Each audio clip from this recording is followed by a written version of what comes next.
還我汪洋，拒絕謊言，拒絕謊言，尋求真相，尋求真相，嚴懲真兇，嚴懲真兇，還我汪洋，還我汪洋。我而家請支聯會主席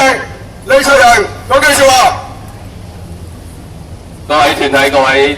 市民，我哋今日嚟到中聯辦，繼續係追究李旺陽嘅死亡真相。而家佢出咗個所謂嘅調查報告，嗰個調查報告係好明顯，首先就假設咗、先設咗李旺陽係自殺先，